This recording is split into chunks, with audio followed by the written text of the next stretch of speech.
welcome and thanks everybody for coming, and thanks to the folks online for joining us. My name is Mike Morrow. I'm the president of the St. John's Center of the RASC, and we have a few people we haven't seen very often or before. Nick Crosby, by Nick at the back. Kim Dunphy, some people have seen Kim's posts on the chat line. And we have some visitors, June and Brian. And so here's the agenda for today, and you'll see that it looks a little different from our usual meeting. We're trying something a little bit different, and I'll say a little bit about that in the announcements, but some sort of small features rather than one larger presentation. But before we get to that, I'd like to do a land acknowledgement. We acknowledge that the lands on which members of the St. John's Center of the RASC live and pursue our hobby are situated in the traditional territories of diverse Indigenous groups, and we acknowledge with respect to diverse histories and cultures of the Beothuk, Mi'kmaq, Innu, and Inuit of this province. Okay, so I'll just point out these meetings. If you found your way here, you probably know they're the third Wednesday of every month, 7:30 in this room or online. And visitors are welcome. You don't have to be a member to come. If you do become a member, there are lots of benefits. We're a supportive community. One of the important member benefits is the chat group, RASC NL Talk. A lot of mentorship, shared experience, observations, alerts. And if you're a member, you just contact Randy and he can set you up with an account there. There are publications. We have equipment rentals, and we're getting more and more nice equipment. We got a couple donations this summer, some pretty high-end telescopes. So I think they're both out right now, but Updated page is in the room. And Chris is working on an updated page. From time to time, we have free planetarium shows, courtesy of Gary. Where's Gary? There he is. Intergalactic Gary. And we have occasionally member observing sessions. So, and there's a weekly newsletter and a monthly bulletin. The monthly bulletin is members' weekly newsletters for anybody. Okay, so a few announcements. Our meeting next month is going to be December 17th. And it's Dr. Anna O'Grady, who she's becoming our traditional December speaker. And she started this topic last year because it was pretty new, basically the companion star to Betelgeuse, and she described some observations that she and her collaborators had done to try and sort out what it was. And there's been some progress since then, so she's going to update that story. Something that might be of interest, and I'm going to ask for a show of hands, I guess, about this. We were contacted by the Halifax Center about they're interested in offering the RASC Stellarium course. There are 3 levels. They're talking about the first level, and it would be offered by Alan McHugh, I guess, out of Calgary. And so they're sort of trying to gauge interest. They've tentatively scheduled it for Wednesday, January 7th, 7:30 our time. And there's an alternate date, which is, I think, a month or so after that. So it'd be useful, and I guess maybe people who are online could indicate in the chat. If people just indicated how, maybe by show of hands in the room and something on chat, if you're interested in participating in that stellarium. Okay.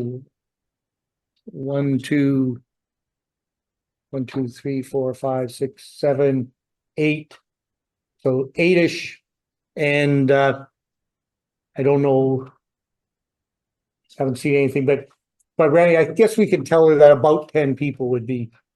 She could. This is Judy Black in Halifax. Okay. Thank you for that. It's free, It's free.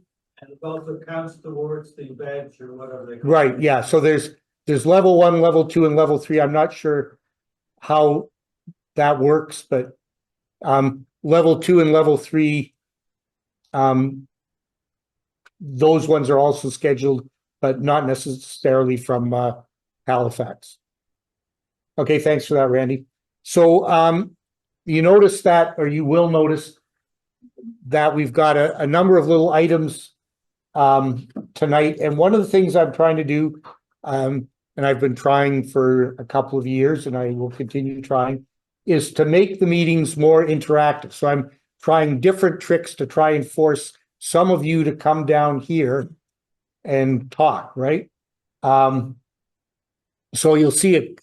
And tonight it's still going to be the usual suspects, but at least talking for giving shorter presentations. But I'd like people to think about things they'd like to talk about. They don't have, you'll see I'm going to talk a little bit about the moon. It doesn't have to be in a lot of depth. And I'm actually going to invite other people to sort of continue that one. Techniques, things you've done. One of the suggestions that's come up is, just not a detailed tutorial, but sort of a high level overview of how do you actually stack an image with a comet and stars and get them both to look nice. There are tricks for doing that. Jamie would like a presentation on how to clean optics. So we've already had the discussion that when it comes to front silvered mirrors, the do's and don'ts are don't. But he has other questions. So that's one that, I'll look for someone else to do. And so keep that in mind. You can offer to give a talk, and Ezekiel's already offered to give a talk. So I think he's on the list. Or you can request a topic like Jamie did. So also calendars, and I'm going to ask Randy to say a little bit about this, but we have 2 options. Most of you have already gotten an email from him, but if you're not on our mailing list, if you're a visitor, there is the national RASC calendar, and there's a local calendar that Jim Johnson put together.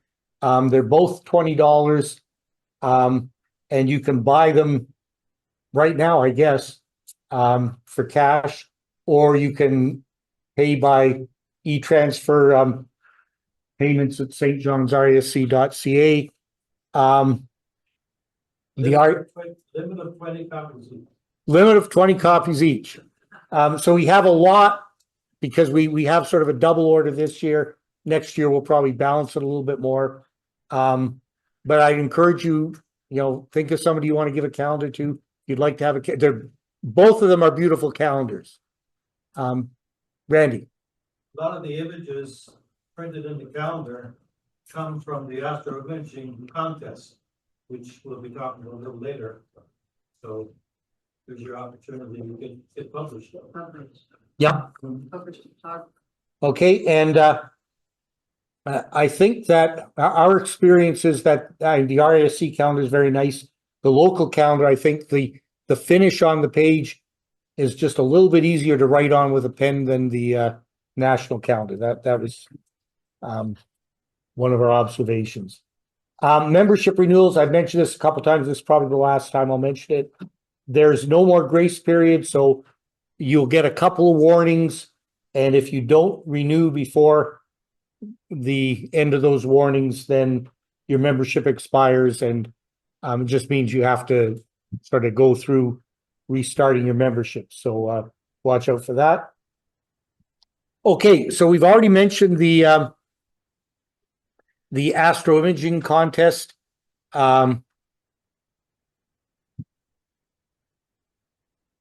So the submission, where it's going to be run almost the same as last year. The submission timeline is January 1st to March 31st. And I'll show on the next slide what the email address is to send them to. And the images should have been captured or be captured between April 1st this year, which was essentially the end of the last contest period, to March 31st next year. You can't submit images that you've already submitted in a previous contest, and that timeline should take care of that. We've got 4 categories: solar system, deep sky, landscape, and sketching. And landscape's really sort of wide field. So it doesn't have to be a tree in it, but sort of a wide field. Maybe it does have to have a tree in it or something, but we'll see.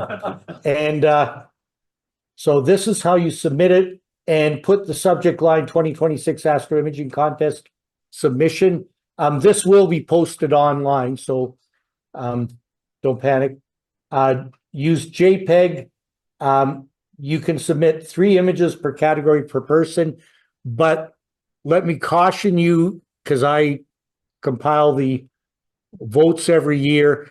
You should be aware of the concept of vote splitting. So if you submit 3 equally spectacular images, imagine what that means. Okay, so there may be some strategy you need to think about that. So your name, so in the email with the images, your name, the name of the object, the date of the image, the integration time, if it's a deep sky object, the equipment used, the processing software used. And for this year, if this is your first time submitting to the contest, you have the option of identifying as a first-time participant. And the reason is that we might do something special about that. The image size is 20 megabytes, the limit. The judging will take place in May, and it'll be online. Same thing we did last year. We'll have a site that you can go to. You can look at them on that site, and the voting will take place using a Google Forms sort of poll. And the awards will be presented at the June meeting. There'll be additional award for best overall and the best submission from first-time entrant. The awards are to be decided. Jim Johnson lines up awards from different sponsors, some gift certificates.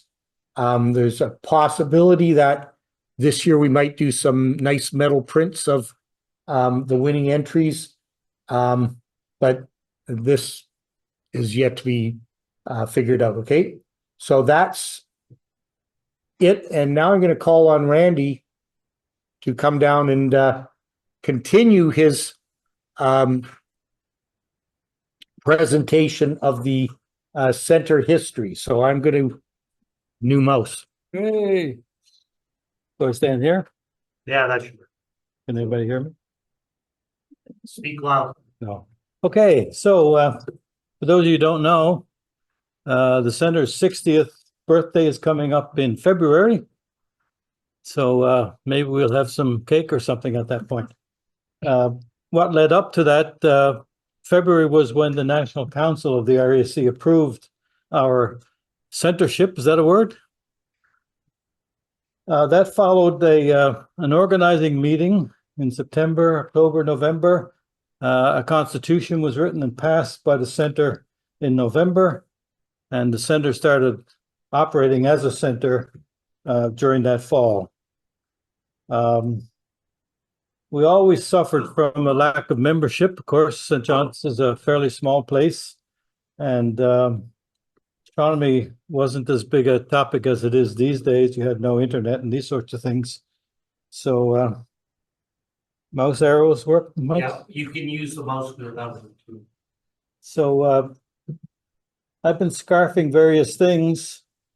This is our first appearance in the RASC annual reports in 1966. As you can read, there's our first year had 8 meetings, 3 executive meetings. And like I said, October was the organizational meeting, passed the resolution for really what we would govern by our rules. And then we went from there. As you can see, various meetings, different sorts of things there, satellite triangulation, Dora and our winter constellations. For those you don't know, Dora Russell was the matriarch start of the center. She was an unattached member of the RAC in 1960, and of course then helped to organize. Dora wrote an article in the Evening Telegram for many, many years on astronomy, and it usually was a mixture of lore, Greek and whatever, of a constellation with some other background and a star chart for that. She would also was a very popular writer to the national newsletter. I think they used to call it News from Newfoundland. So Dora was quite prominent in that. Dr. Woods then gave us a talk. Hugh Lilly, I don't know Hugh Lilly. Again, seemed to be a master's student, and you can see the evolution of cosmic matter things. Around that time as well, the Marine Institute started a very small planetarium. If you shift your eyes up to the top of this thing, you'll see what, not competition, but what some other people were getting into. I think that's the one. No, sorry, maybe another one. I'll go to the next one. So again, our first full year, 10 meetings, you can look through there. February, don't know who that person is. Dr. Fred Aldridge gained fame as the marine biologist with the giant squid. We had a Mars night. Dr. Provin, another former forming member. Yep, and Cyril Snook was my colleague when I first moved here. Okay, I didn't know Cyril. And Dr. Hodgson came from Ottawa. We tried to take advantage of anybody passing through, typically going to MUN for a meeting of some sort or a presentation, wherever we could snag somebody, we did. Here's what I mentioned about planetaria. We have a small 24-seat, and you can see there, Salada Foods was donating $1 million all over the place for planetarium. Hamilton and 3 other places got $1 million planetarium. I don't think ours cost nearly that much, but probably larger than 24 seats too, I suspect. This again is from the Edmonton Center, their newsletter called Stardust, and they spoke of Dr. Milton coming through for his honeymoon to Newfoundland. So again, this is our center's first annual report, and you can see again the reference to Dr. Hodgson. And national president came through in October, and as you can see, Dora started convening a group monthly, typically at her house, where she offered us tea and cookies, and I try to continue that. We have one anecdote for a meeting. Dora had us down one Saturday afternoon and offered us hot dogs. Well, we were too shy to say anything, but the hot dogs came without the wieners, and we dutifully ate the buns until she realized that The wieners were still on the stove. Anyhow, she cajoled us mightily. She must have had you all Yeah. pretty intimidated too or something. Dora Russell was the wife of Ted Russell, Uncle Mose, and the mother of Kelly Russell.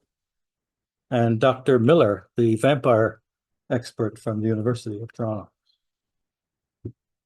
As you can see, they went out to Carwood Cabins in Donovan's, which I guess at that point was out of town, right? And for some observing. So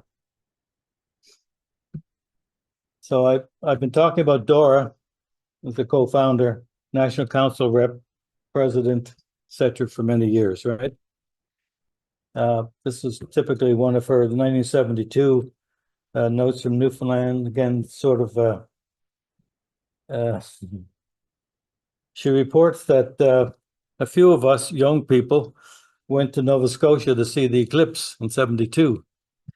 You have to remember that when the center started in 65, there were no young people at all in the group. They're all older people. So then all of a sudden, I showed up in 1970, Gary the year after, followed Bill Hurley, Peter Alston, Gail Tapper, on and on. So very quickly, we had as many young people as we did older people. And that caused a bit of strife at times. I remember I was giving a presentation on a model rocket. So I had a liquid fuel rocket, inert gas. Well, you know, trying to get that through customs is another story, I can tell you. When the customs agent asked me what it was, I said rocket fuel. He nearly died on the spot. Anywho, one of the older members said, "Oh, no, what does it got to do with astronomy?" and stormed out. Anyhow, so again, you can find this stuff. Typical of Dora's newsletter articles was this Kings and Stars type thing. So she goes through various, some mostly Greek mythology of stars and things. And you can see this online. Dora was honored by a Service Award Medal in 1977. And she wasn't able to travel to the meeting to pick that up. So we arranged for it to be shipped here. And we had Dorothy Wyatt presented with her headband and everything on down in the center of City Hall. I should have found that picture actually, but I didn't.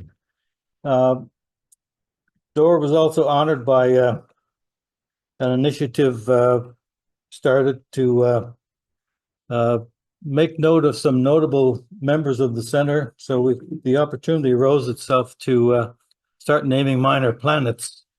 So Gary has a minor planet, and Dora Russell as well was honored with one. Part of that initiative was started by Peter Judecki, who happens to be online at the moment. Peter is the former president of the National RASC, currently an RASC fellow, and a quite good friend of the center. Welcome, Peter. If you want to say something, say something. I'm going to just say greetings and thank you for mentioning the asteroids. I also have, if you want me to later, I have some slides of the Windsor Center's 80th anniversary banquet. I'll do that later if you want. Good. Okay. I've met Peter a number of times at general assemblies and such. So we were quite fortunate after Ruth Northcott passed away. Her telescope was donated to the National Society, and it was offered to us. And Ken Chilton brought it down and made a presentation to us. There's Ken. And that telescope is now the centerpiece of an exhibit we have at the Geo Center. So I invite Which you. also mentioned Dora Russell. Dora Russell has a plaque and things there. So you might visit the Geo Center and have a look at it. We didn't know of Margaret Beardsley until he showed up. She was from Labrador City. She brought down this huge I think a 3-inch, if not larger, Unitron. Margaret is the lady on the right-hand side in the pinkish coat. Dora is the lady with the handbag in front. Behind Margaret Beersley, I think, is Mr. Woods. On the far left, in the red hair, is Dr. Kennedy J. O'Brien, one of the early members who came up with us. Gary unfortunately passed away. I don't know some of the others. The guy in the yellowish jacket I know, but can't put a name to it. Edison, perhaps. So, and I don't know any of the other people there. Young people have ties on for. Well, yeah. So, like I said, we took advantage of anybody doing anything astronomical coming through. We grabbed them. A little bit later on, you'll be seeing some moon photos and stuff. This is one of my first 1972 prints. You know what prints are? People know what prints are. So I just offer that as what we were doing back in 72. I guess I've been a lunatic ever since, right? So that was it. Okay. Okay, Thank you very much. Okay, so Robert, you want to come up and this, and if you once you go past this screen, the 3 stellarium slides are after that. So Okay, at the end. yeah, after that one. Okay, Okay. and that should bring up. Come on, there it is. Okay. So are they on this? No. No, I can, when you're done, just close this one. Yeah. And they should be there, but I'll be right here. All right. Okay. Do you want that smaller, or is that good? No, that's good. Hello, everyone, greetings. This is our monthly sky this month. Maybe get closer to the This side might be better. Yeah, so mostly just data tables. As you can see, it's the same every month with the daily day-night cycle. And note the 9 hours and 23 minutes length of the day is shortening, so longer nights, which one would think would translate to more observing, but given Newfoundland's weather, you can't really say that. So here's the sun, what it looks like today with a grouping of sunspots. Nothing spectacular, but still spots nonetheless. So if you get a chance to have a look, then please, do it. And a couple of websites there that are used to obtain the image. Planet Roundup. So what's in green should theoretically be visible for us. Not to say that some of these planets wouldn't be close to the horizon, so it might be difficult, but you can easily see from the set times which are higher in the sky, and the rise in the meridian, of course, which is the line that extends from the North Pole through the observer to the South Pole, I guess. And Jupiter and Saturn certainly are visible at this point in time, which are a couple of the more interesting planets. Anyone know what the ring structure on Saturn looks like right now? I think tomorrow is the flattest. Tomorrow is the flattest? Yeah, Okay. it's a flat line. So I've heard of flat Earth, but flat Saturn, really? But if you have a look, you can probably say, yeah, it looks the rings look pretty flat. The thing that struck me with the rings being so flat is you see how oblate the planet actually is. Yes, That really yes, sticks out when the yes, snow rings, yes, that's right, because what sticks out then is the shape of the planet. shape of the planet, you know, for sure. So there's always something to be seen, right? And garnered from it. And you know, I think back to times gone by that I don't know, I think this is my third since I've been with the society here. Orbit of Saturn's rings. How many years is it for the Saturn's rings to go through a cycle? It's a not so thought about question, I guess. Is it 12? 15 halfway and 15 halfway. So about 30 years for a Yeah, 30 cycle. years. See twice. Well, then I must be right. It can't be my third one. Yeah, it sort of seems like it, yeah. And here's the moon tonight. So if you were to see any of it, it would be pretty thin sliver, 29 days old. So basically new moon. So that usually means dark, deep sky time.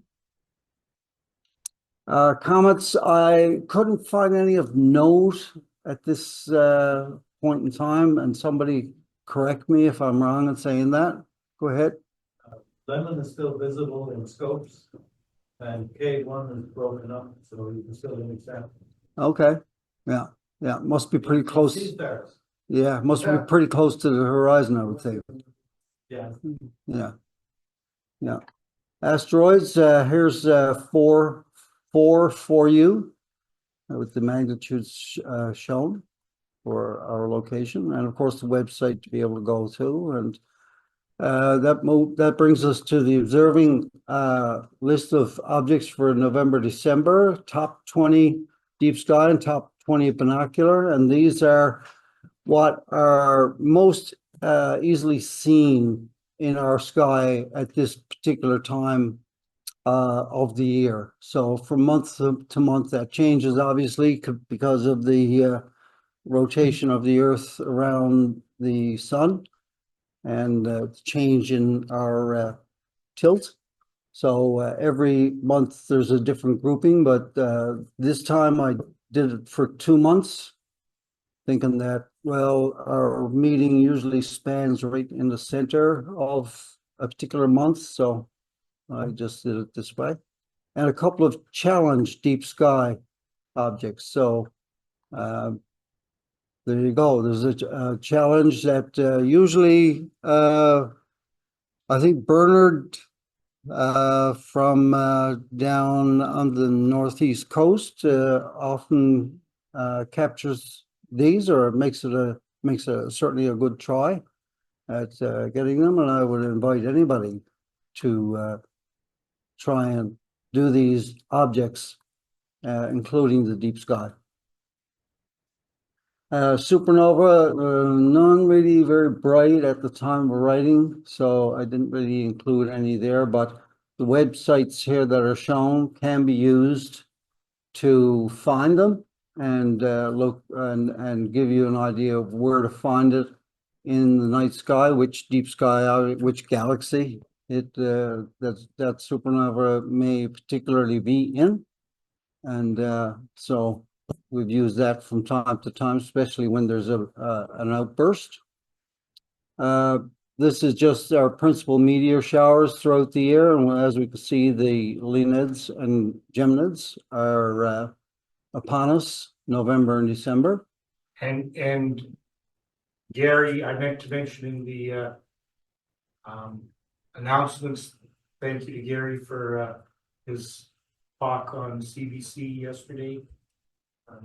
Great interview. Yes, it was. Great interview. Yeah. Well done, Gary. Yourself. Not your first one. No. How many do you think you've done over the years? Well, as you saw there, I started TV for CBC. No. In 71. 71. I've done so many. Well, there are ones that named me Intergalactic Gary and gave me the Beastie Boys as my theme song. Well done, then, sir. and thank you for your service. International Space Station sightings, or when they would be visible for us, just a sampling, not to say that this is the only ones. So you can go on heavensabove.com if you are a chaser of satellites, and you can get a lot more than just the ISS. And is it really astronomy? Well, I don't know, but there is a lot of interest in people seeing the International Space Station go over, so we tend to include it here. And just some notes about observing and how we go about setting those up. And basically, it's our website, our talk list, where we set those things into motion if we can ever get the skies to cooperate. And that's it for the sky this month. And let's see. Oh, here we go. We have some slides for you, courtesy of Mike. Thank you, Mike. And this is showing the sky from a stellarium point of view, which is a planetarium program. So in this particular slide, we can see Jupiter, Saturn, the Orion Nebula, and Pleiades. Of course, there's more there than that, but as you can see, you can get an idea of where in the sky to look for these things. So there's south.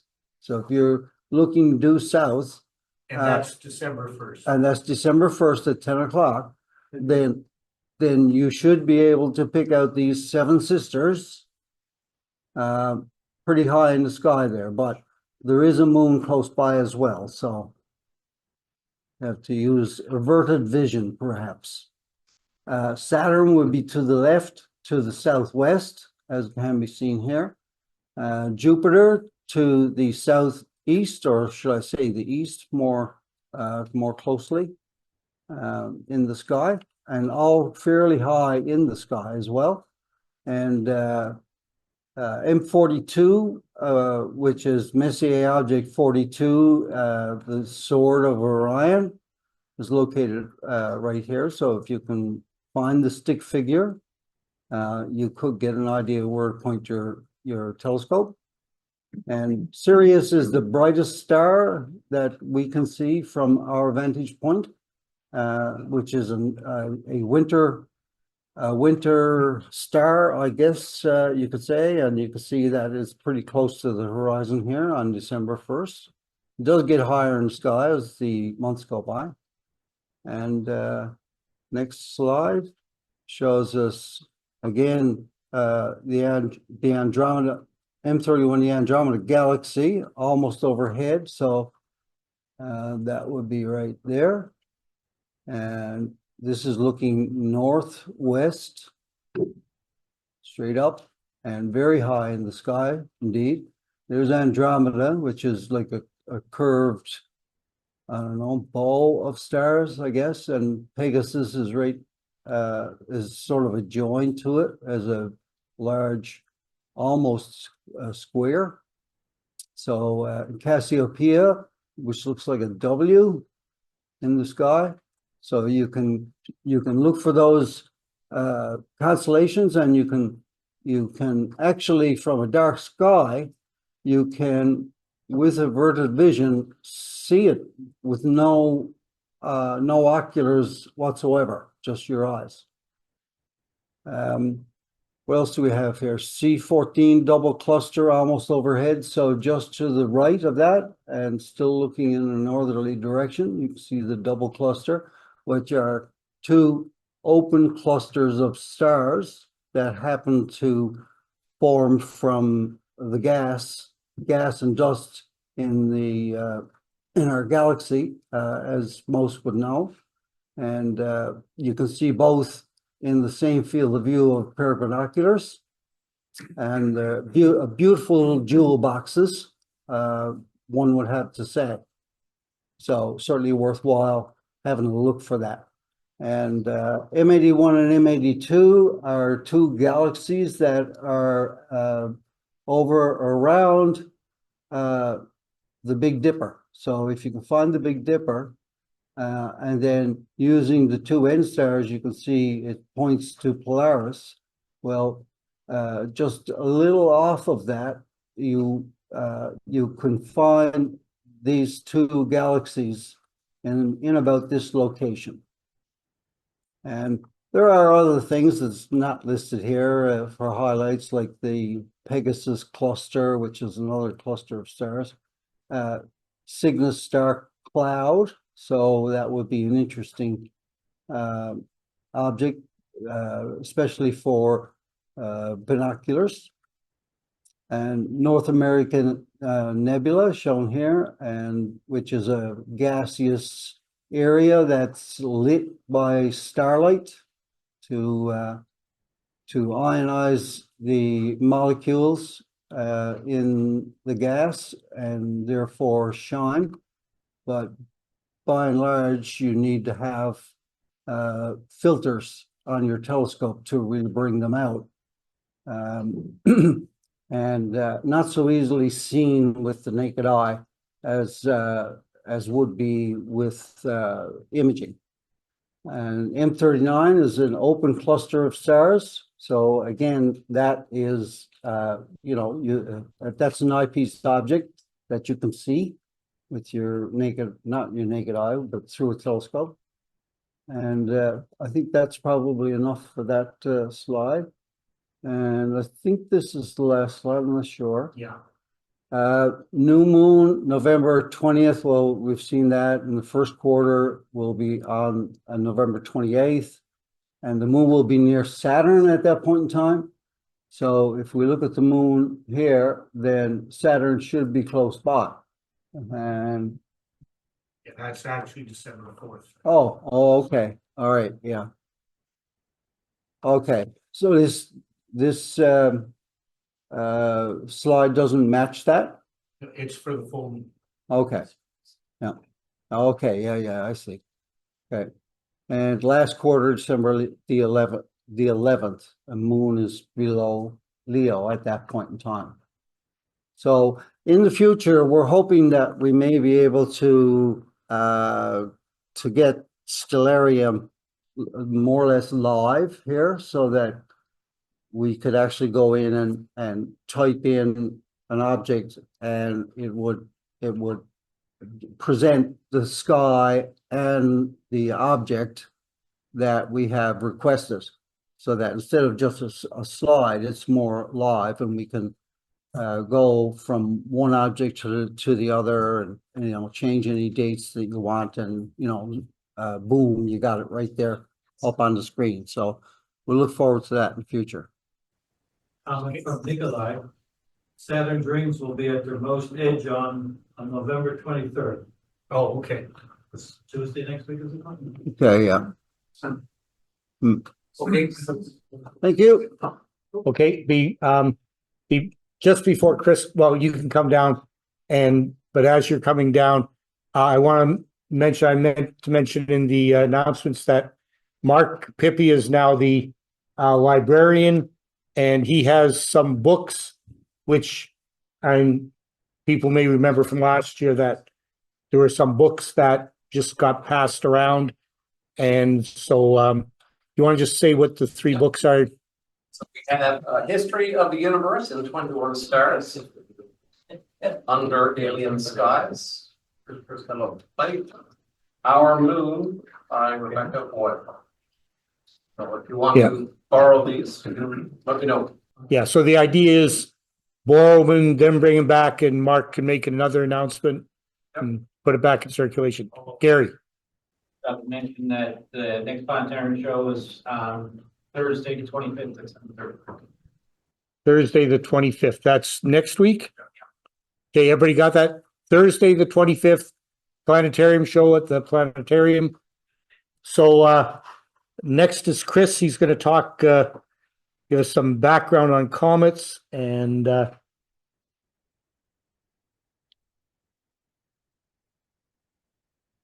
you can just use the little wheel there to scroll through.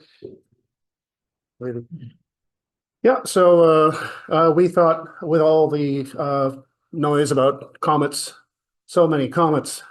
Randy, you mentioned a comet a little while ago I wasn't even aware of. Did you say K2 or something? K1. Sorry? Yet another atlas. Yeah, right? So many comets. We thought it would be a good idea, and one that's become rather notorious. And Gaudy Schwartz at NBC is still convinced it's not exactly a comet, but anyway, whatever.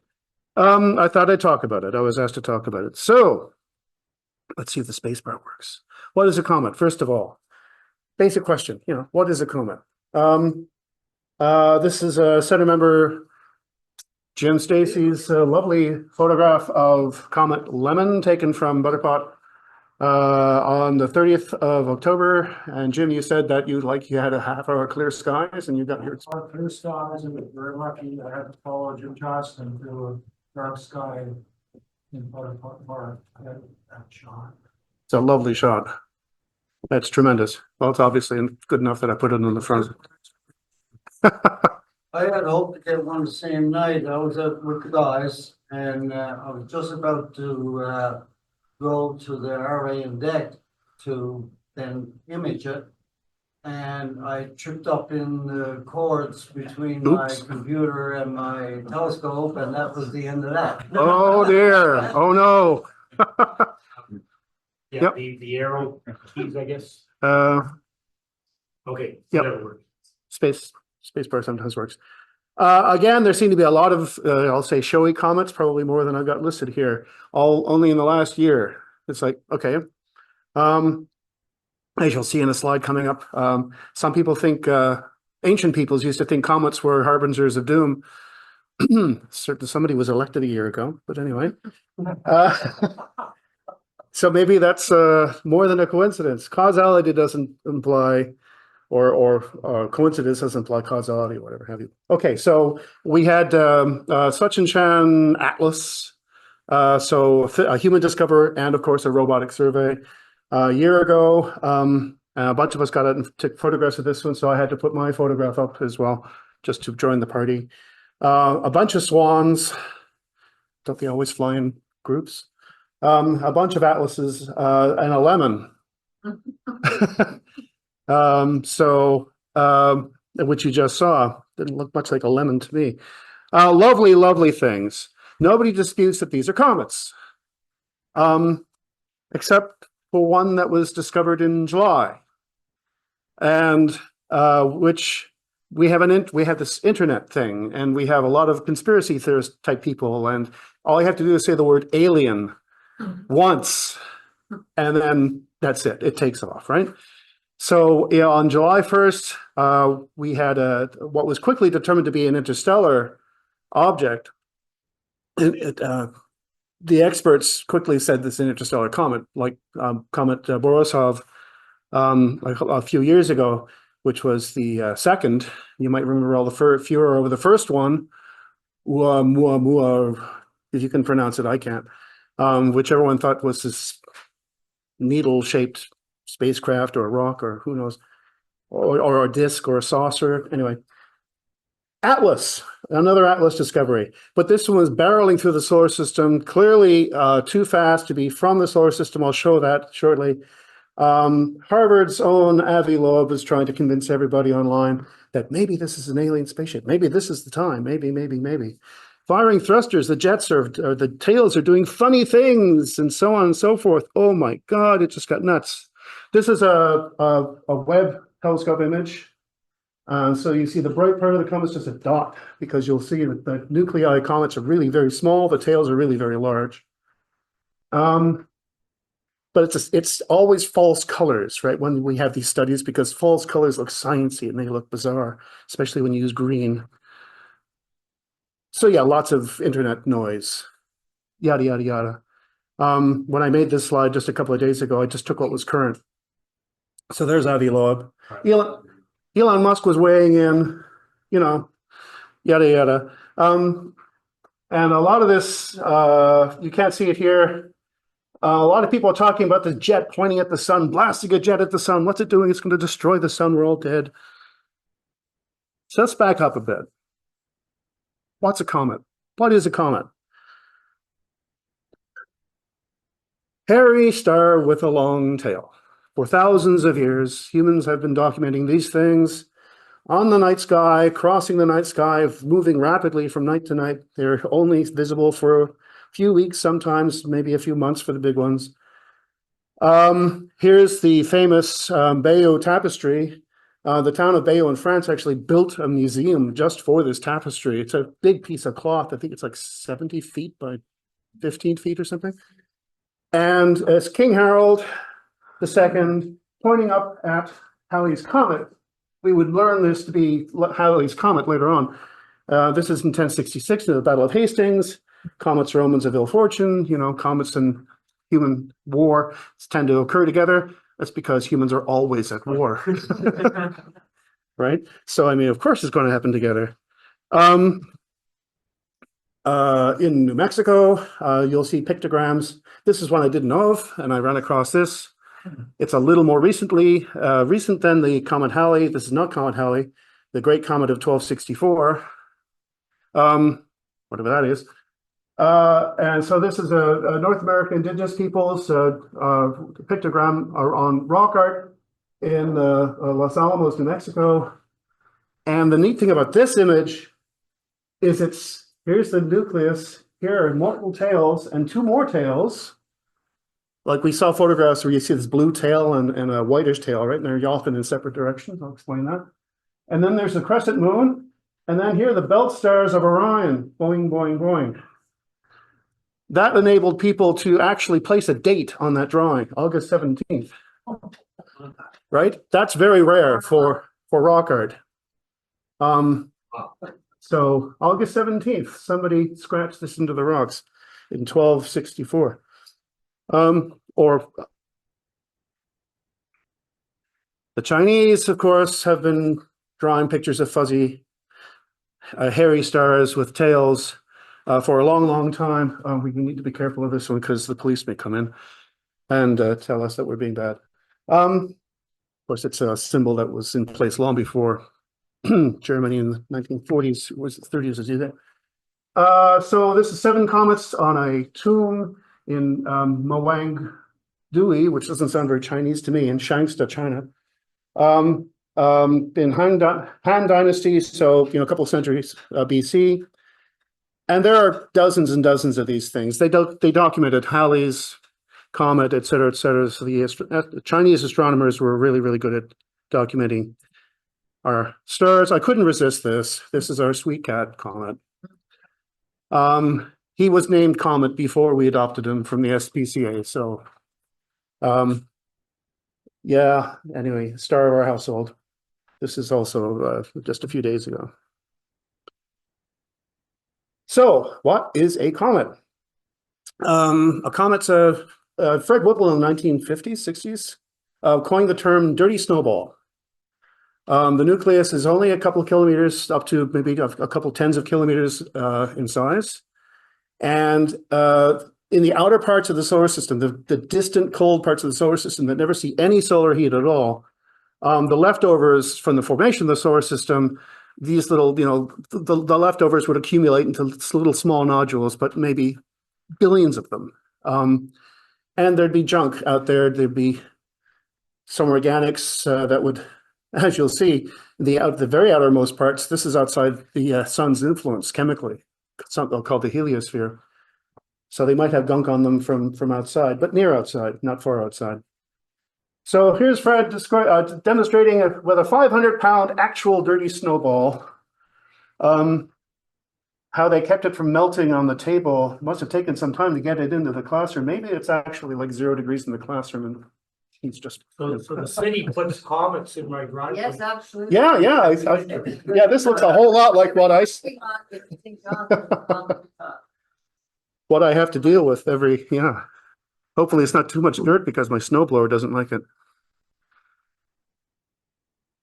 So this nucleus, it's like a very minor planet. It's rotating. This is, and the surface, when these things are in the outer extremes, outer limits of the solar system, until something like a passing star or something provides a gravitational nudge, and then they fall towards the sun. Their orbit changes.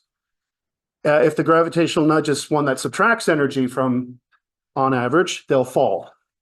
The nice slow circular orbit will become a fall towards the sun, an elliptical one. When they get near the sun, they start to sublimate and evaporate. And you get gas, and when the gas flies off, the dust that's trapped in the ices, in the dirty snowballs, will fly off as well. You get these jets, and as it rotates, this is sort of what you see. In 2015, a European spacecraft called Rosetta visited Comet P67 or 67P. I think I wrote it backwards. And I've gotten used to saying Churyumov-Gerasimenko. No, I haven't. Gerasimenko, but it's so much easier to say 67P. I think, do anyone remember the name of the probe that Rosetta launched to land on the surface of this comet? That's it. They lost it for a bit and then they found it. I can't tell you where it is on this, but I think it's somewhere in there. No. So yeah, seen from a distance, this is only, I don't know, maybe we'll say 100-ish kilometers back from the, or a couple 100 kilometers back from the nucleus, or it looks that way. Very close. Remember, they actually got Philae to land on it. They got really up close. Some of the, I was going to show photographs of the surface that look like you're standing on the surface and you see blue in the air and so on. But no, well, I was told this is supposed to be a 15-minute talk. I apologize. It's a bit more than that. I'm going to keep it to 20 though. So you stand up. What are the parts of a comet? The nucleus is a tiny, tiny chunk, but it all comes from the nucleus, blown back by the wind, by the solar wind. The coma around the nucleus is much larger than the nucleus. It could be many hundreds of thousands or even up to 1 million kilometers of sphere of very, very thin gas that glows bright blue-green. And blue-green's good because when you're looking at telescopic comets through eyepieces, blue-green is what your eye sees best at night.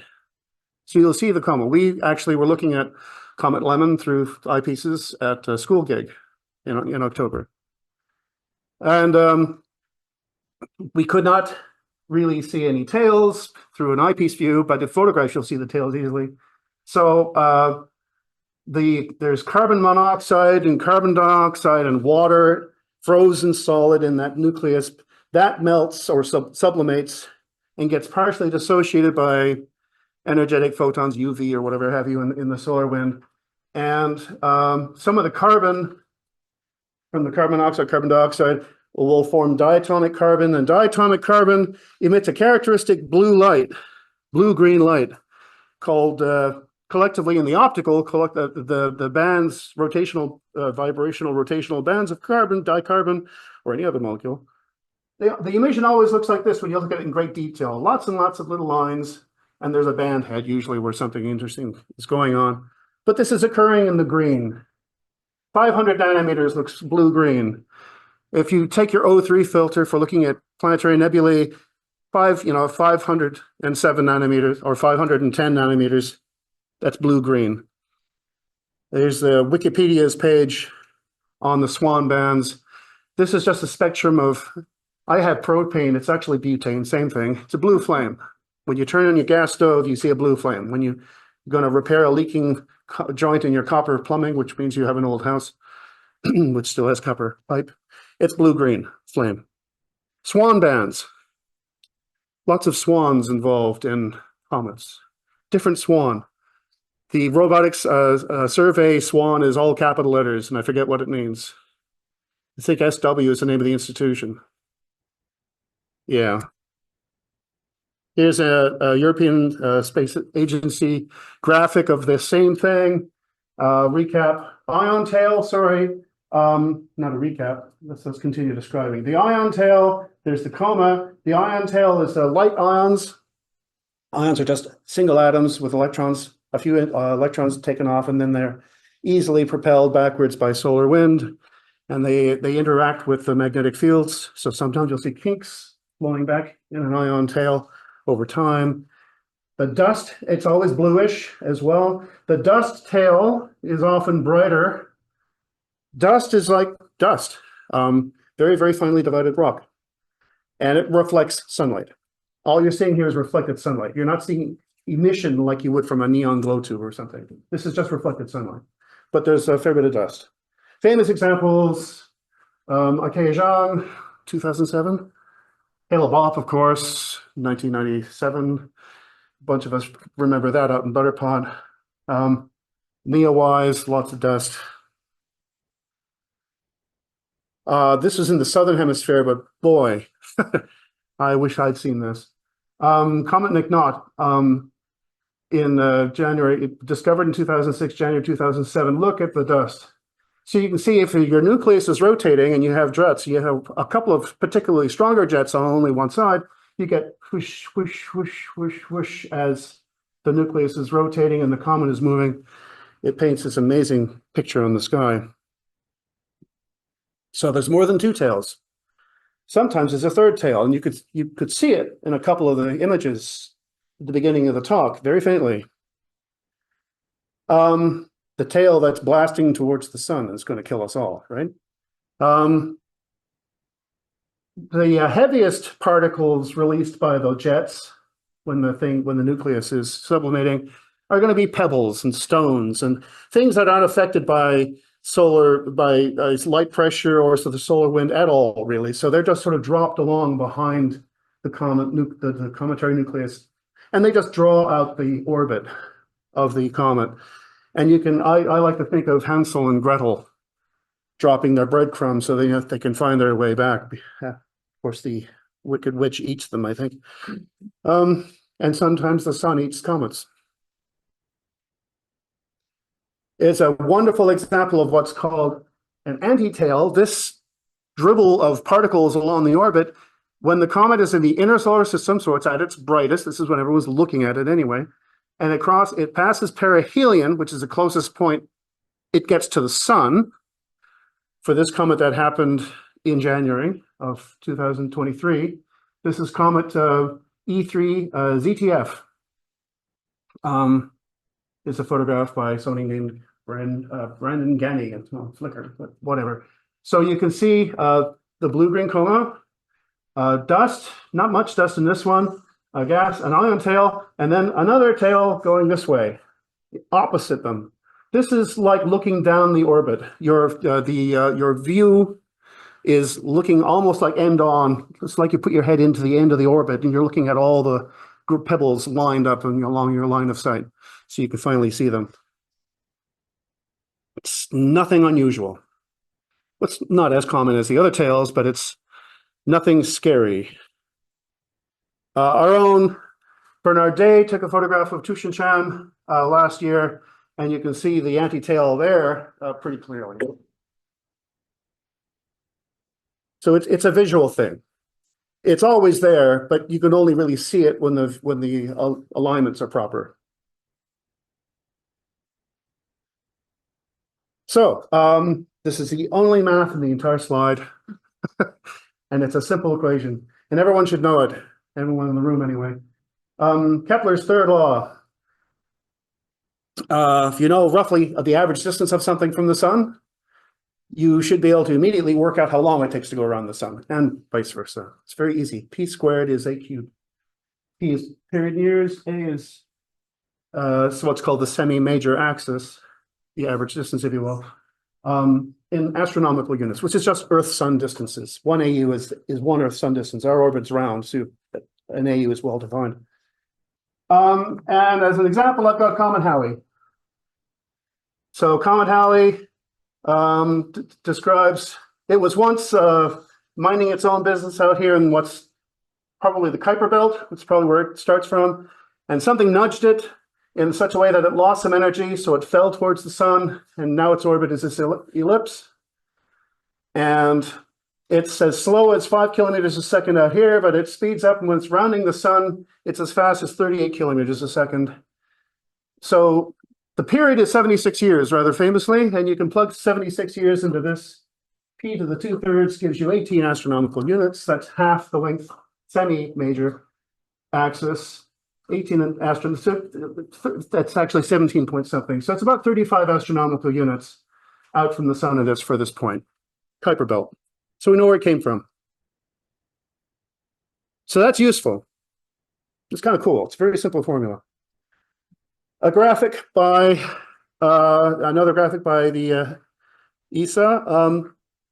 So short period comets or periodic comets, like Halley, 76-year period. We've seen it many, many times. It's periodic. But the shorter, we consider comets with periods less than about 200 years to be periodic or short period, because longer than about 200 years, you really have to look closely to see if in fact it's ever visited before. You have to do a lot of research. So these comets, short period comets, come from the Kuiper Belt or closer. Comet Borrelli, a comet that's been visited by spacecraft, has a 7-year period, 6.9-year period, and when you take take that to the power of 2/3, you get 3.6. 3.6 astronomical units is just outside the asteroid belt and inside of Saturn, of Jupiter's distance, which is actually about 5.25 astronomical units. So that's where that comes from. Short period comets come from inside the Kuiper Belt or inside. Long period comets like Comet Lemon, trace the front slide of our talk, 1,200 years.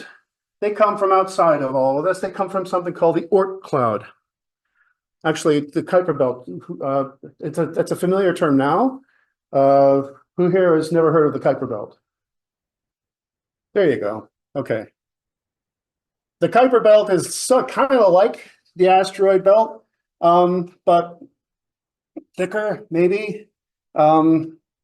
Objects like Pluto are now, and there are a bunch of other Kuiper Belt objects. Some of these are large enough to be considered, I guess minor planet is the word that's used.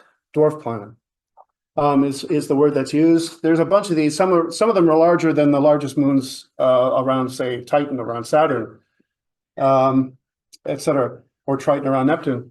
So the Kuiper Belt is this thick donut E-shape area where we find these objects. Like Pluto was discovered too early. It was discovered in the 30s. We discovered all the rest of them starting in the 90s. But otherwise, that's the Kuiper Belt, just outside of Neptune, just outside of 30 astronomical units. The Oort cloud, where most very long period comets come from, not just 100 or so astronomical units, which is where Voyager spacecraft are now, but thousands, many thousands. Crude graphic, sorry, but interesting one because it shows these holes in it. This is from a paper by Donald K. Yeoman at NASA JPL a long time ago.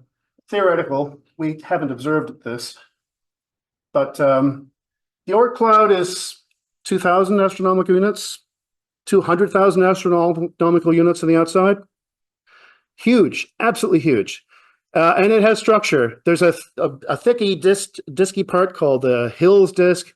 And then there's the spherical part, which extends to outside of what's called the heliopause. This is where the sun's wind and the interstellar medium meet, and they form sort of a boundary. This can be thought of almost as the bubble where the sun's expansion against the interstellar medium is balanced. Yeah, see, I told you I'd go over. So the Oort cloud is outside of the sun's influence, which is right away interesting because most of our long period comets come from there. Something to keep in mind.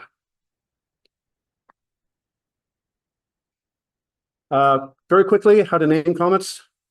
You see these confusing blah, blah, blah. You know, whatever happened to Comet Kohoutek or Comet Halley? Well, after we started discovering so many of them, Randy, you said there's yet another swan, Swan K1, you know, Swan Q, Swan. So it gets confusing, right? So you need to, the IAU came up with a standardized way of naming comets in 1994. Some comets have multiple names. You know, for example, Halley has, you know, it's traditional Comet Halley. We know what we're talking about, but it also has a proper name, which I'll show you in a second. But here's the methodology. If you're ever wondering and you see this, you say, what the hell? The first letter, C, for comet. If it's a periodic comet, if we know it's periodic, which means we've seen it in the last 200 years before, P. If it's a comet that has been destroyed by, say, slamming into Jupiter, D. You won't see many of these. Then the year it was discovered, then a number letter code, A for the first half of January, B for the second, C for the first half of February, D, you see where I'm going? And the next number is the number, this is the nth comet in that period that was discovered. So this is the first comet in the, I don't know if it was the first or second half of whatever month that is. And here's sometimes you'll see the name of the discoverers. And often these days it's machine, human. So Swan, something unpronounceable. Swan, something Japanese. Swan, something, whatever. Comet Halley, here's the 1910 photo. Is actually, its actual name is P1682Q1. I can't remember that, so we'll call it Halley. Shoemaker-Levy, which is Jupiter. D, 1993 F2. This is cool because you can figure out, you know, within 2 weeks when the comet was discovered in the year. So it's a cute coding. I showed this slide to my daughter and she said potato. This is Borelli, with the 6.9 year period, and the spacecraft that visited at Deep Space One. So 19P Borelli because it's periodic, 67P Chury-Gerard. We now have an eye for interstellar. We have only 3 interstellar objects. Oumuamua, Borislav, which is another comet, and Atlas, which is infamous. So, last 3 slides. Is 3I Atlas a comet or not? Of course it is. But anyway, let's prove that. We know it's interstellar because it has a huge velocity. We saw the very fastest that Comet Halley got was 38 kilometers a second. This is about 60. It passed through perihelion a couple of weeks ago, and it got to 61, and now it's slowing down slightly. On the way it got close to Mars. There's lots of kerfuffle about that. Coincidentally, its path is close to the plane of our own solar system, which leads me to a slide in a minute. That means our angle of viewing for that antitail is really, really good, actually. Hubble and Webb observed it early on. In July and August, they constrained the size of the nucleus to be single-digit kilometers or smaller. That fits Comet to a T. It has a tail, a gas tail. People were wondering where its tail was earlier. There it is. It looks a little ragged after perihelion. Whatever. People were thinking it was falling apart. It seems to be not falling apart. Remember, this thing is baked in the interstellar reaches of deep space, possibly even the other side of the galaxy. This thing may have been roaming for billions of years. Stars rotate around our galaxy every 250 million, a quarter billion years. This thing may have been out in deep space all through the galaxy for a long time. Its surface is going to be different than local comets. So this is not surprising that it'll be a little different. And last, yeah, it's looking like a regular comet. Last slide.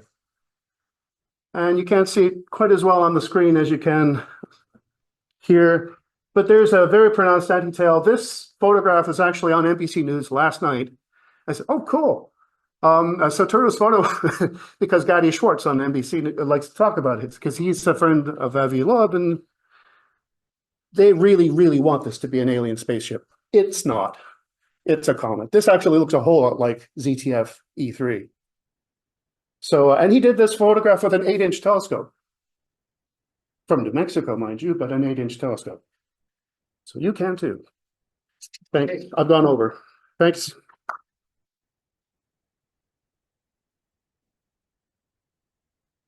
And if people have questions, I think you can ask Chris after. Yeah, because that was 15 minutes well spent, right? Yes. How long was I? 2 hours? More than 15 minutes, more than 20. That's okay. Okay. What? So Peter, we're just have a few more things to do if you want to hang on, and if you can hang on and tell us a little bit about Windsor anniversary. So I'm going to do a very quick piece about the moon, and I was mentioning that I'm going to try and encourage people to give short presentations about topics. So I'm priming the pump by doing 3 slides about the moon, and then I'm going to ask other people, or I'm going to hope that other people volunteer to continue talking about things like this, including the moon. I'm not going to do all the moon in 3 slides, but and a lot of this is probably things you've heard about. Here's a nice picture that Randy did, very sharp, so I can use it as a reference. The moon's about 4.5 billion years old, which is close to what the Earth is, likely formed by something about the size of Mars running into the Earth. The solar system was very crowded then, and things on the moon are dated according to epochs, and they're related to these two. These are, I'm going to talk about these in the next slide. They're called Maria seas, but they're basically very large impact features that have been filled in by basalt. And this one's Nectaris, and this one's Imbrium. And things that happened before the collision that caused this one are pre-Nectarian, so that's more than 3.92 billion years ago. So sort of the, what is that, about 0.6 billion or 600 million years from the formation of the moon till the end of the pre-Nectarian. Then the Nectarian starts when that impact occurred, and that's during a period of, there's lots of junk around, the late heavy bombardment. A lot of these basins were formed. Then that epoch ends with this impact, which is the Imbrium basin, and that's 3.85 billion years ago. And from there until 3.1 billion years ago, that's when there's volcanism on the moon. The moon's still pretty hot from its formation and also from all these impacts. That's what sort of fills up these basins. And then from 3.1 billion years ago to 1 billion years ago, craters that were formed during that period, the Eratosthenian epoch, those are ones that have lost their ray features, and more recent ones than that are that's the Copernican era, and impacts that have happened in the Copernican era, you can still see the rays. And a lot of this stuff comes from a book that Gary knows about and I know about, by Robert Reeves, The Photographic Atlas of the Moon. And if you're at all interested in the moon, I think you have to get that book. So I just want to talk about the first quarter moon, because we often like to look at that and just identify some of these Maria, these impact basins that have been filled up with basalt and sort of smoothed out. The one at the top is Frigoris, which is cold. Then Serenitatis, which those of us who are of a certain age remember this. Oh, no, actually, we remember the Sea of Tranquility, because that's where the first landing was.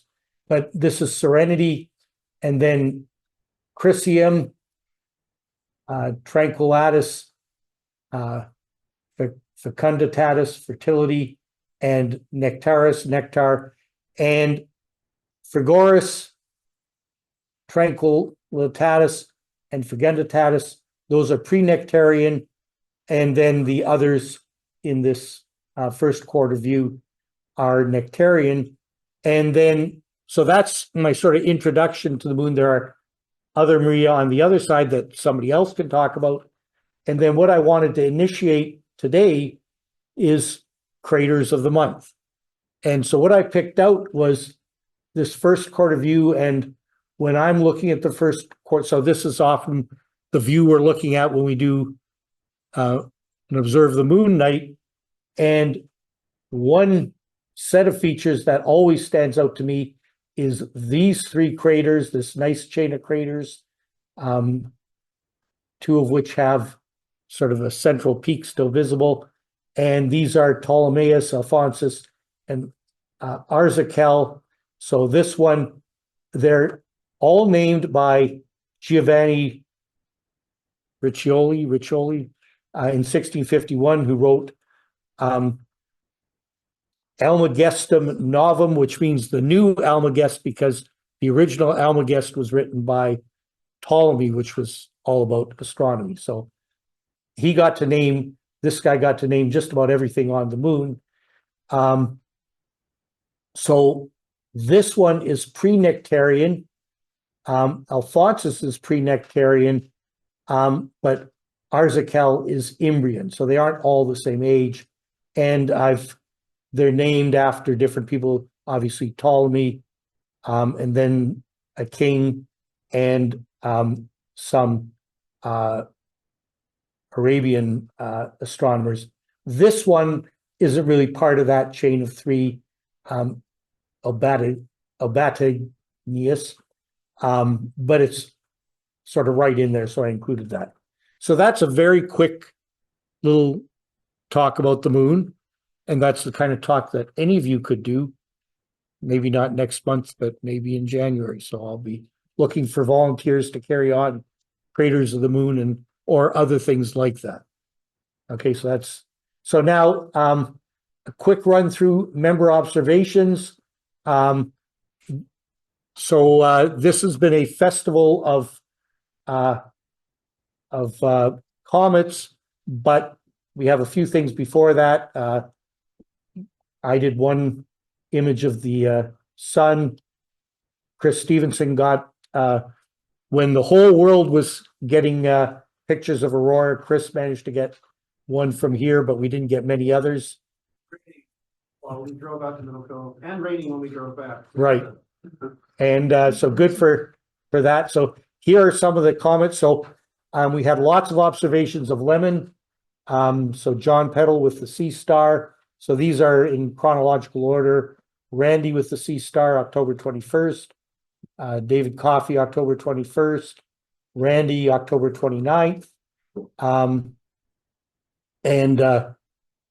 Let's see, David Coffey, Robert, Jim Johnson, me. Anybody else go out to Butterpot that night? Anyways, I got a shot of it from Butterpot. We were sort of fighting the clouds that night. Jim got a very nice shot of that from Jim Johnson from Butterpot. Oh, and Jim Stacy was there. Well, why didn't you say something when I was trying to count who was there? Okay. Lovely shot. One of the great shots we've had for Comet in this group. And then Gary got some on November 3rd from in town. Very nice. And these are separated by 15 minutes. And in 15 minutes, the comet actually moves a little bit. It's if you look at some of these stars, that one, that distance has changed a little bit. And then November 3rd, just Jim and me went out to Butterpot, and what we were looking for that night was M12. There we are. M12, this globular cluster up there, lined up with the tail, and Jim got a very nice shot of it. Yes. Okay, so that was Lemon. And then the other one that was around was R2 Swan, and Randy got that October 21st. David Coffey got that, both with Sea Stars, and John Peddle. Those were all on October 21st. And when we went out to Butterpot, Jim Johnson and me, I got that one. And John Peddle on October 21st got both of them. So I'll give you a second here. Can you everybody pick them out? Where's John? There, okay. And So John fortunately gave us some arrows. So this one is lemon right there, and that one is swan right there. So that's an amazing shot, DSLR. And so other solar system objects, Kim did, this one is handheld, this one's a tripod, DSLR, and we were just commenting on this. Don't arm wrestle with Kim. Don't do this. This is handheld with an 800 millimeter telephoto lens. Okay, so you're warned.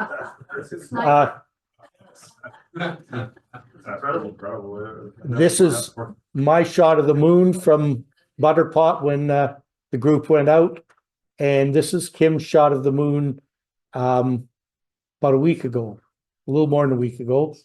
And this is just past the full moon, I guess, Yeah, just. and early in the morning.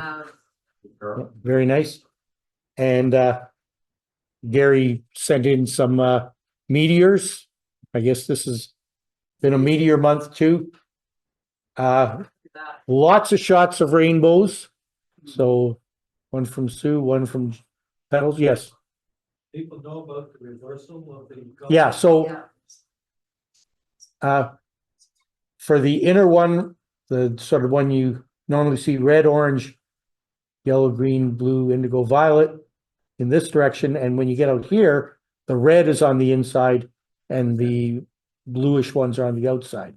And you can see what happens to the light as well. That always happens with a rainbow. It's lighter in the inside than on the outside and darker in between the two. So Sue got one, the Petals got one, and Sandra, who's Chris's wife, got one from Hazelwood. And so this shot Kim took from the hotel yesterday morning, just a beautiful shot, the moon and Venus right there. So that's. We do get clear sky. Well, not out where Jim Johnson is. And John, I don't know if this one's going to work or not. John Peddle got a shot of the ISS going past Altair and oh, it's open over here. Just a second. Drag them here. Okay. There it goes. Okay, so that took some lining up to do that. Okay, we don't have as many deep sky objects. I got a new telescope, so but it was cloudy before I got the telescope, so that's not entirely my fault. So I'm still learning how that works, but this is one of the things I tried, the Western Veil Nebula. I've got a filter that should arrive this week to help me with that problem. Randy did the Great Cluster in Hercules M13.